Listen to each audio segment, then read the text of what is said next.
Bagaimana caranya kalau orang yang sholat tapi ternyata di sisi lain masih berbuat dosa? Ya.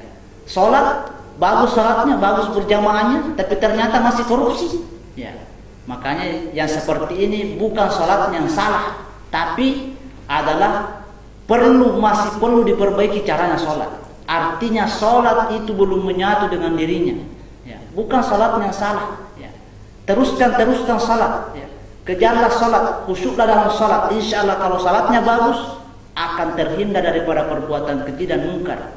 Kalau yang sholat saja masih berbuat dosa, bagaimana kalau yang tidak pernah sholat? Ya, yang tidak pernah sholat.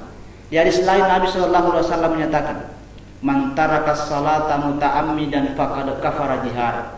Siapa yang meninggalkan sholat dengan sengaja, tahu bahwa ini waktu sholat, ingat bahwa ini waktu sholat, kemudian ditinggalkan sholat satu kali saja, faqad kafara jihara. Ini tegas, penegasan agama. Maka sungguh dia telah kafir di mata Allah Subhanahu wa taala. Sungguh ironi.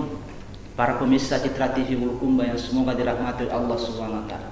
Ketika kita mungkin mencak-mencak di catatan sipil, ketika mau diganti agama kita, bukan Islam, marah-marah, kita selalu menepuk dada. Saya pengikut Nabi sallallahu alaihi wasallam. Saya pengikut Muhammad sallallahu alaihi wasallam. Tapi ternyata di sisi lain Nabi, Allah tidak pernah mengakui kita. Kenapa? Karena meninggalkan sholat. Ya, karena meninggalkan sholat. Inilah bahayanya ketika kita tidak memperdulikan urusan sholat. Dan ini juga yang harus ditekankan kepada generasi kita. Kecintaan mereka, rasa bersalah mereka kalau meninggalkan sholat. Ya. Apa salahnya misalkan kalau setiap kita pergi sholat, bawa ikutkan itu anak-anak. Persoalan anak-anak mau ribut di masjid, mau lari-lari di masjid, itu urusan lain. Yang penting mereka ada kecintaan kepada rumahnya Allah Subhanahu wa taala. Ketika orang tuanya salat di rumah, ikutkan itu anak berjamaah. Ajarkan itu tata cara salat yang baik kepada anak-anak kita, sehingga anak itu tahu, oh ini cara salat yang benar, ini cara salat yang tidak benar. Jangan sampai pemirsa mengatakan, adakah cara salat yang tidak benar? Ingat, saya sedikit mengangkat sebuah riwayat yang terjadi di zaman Nabi Sallallahu Alaihi Wasallam. Ketika Nabi Sallallahu Alaihi Wasallam selesai sholat, menurut riwayat salat asar, Nabi mau memuji sahabatnya. Sahabat ini disuruh berdiri oleh Nabi, tolong berdiri. Coba kamu sholat sunnah 2 rakaat. Saya mau lihat bagaimana caramu sholat.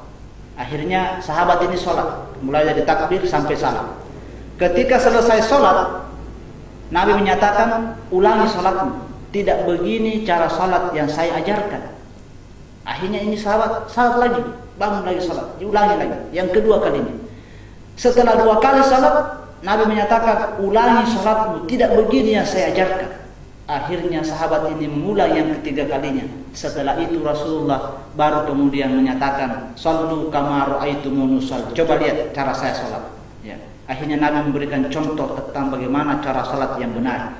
Dari riwayat ini kita bisa memahami bahwasanya sahabat saja yang salat menjadi makmum di belakangnya Nabi, melihat wahyu turun, ya, melihat langsung Nabi berdakwah, diajar langsung oleh Nabi tentang cara salat, itu pun masih ada yang tidak seperti caranya Nabi salat. Apalagi dengan kita ini yang hanya mendengarkan dan mempelajari cara salat lewat buku-buku, lewat para ulama, lewat para ustaz. Ya, makanya itu perlu dari awal sejak dini pendidikan tentang salat yang benar kepada anak-anak kita dan generasi kita. Lebih daripada itu, setelah generasi kita, lebih daripada itu setelah mereka tahu cara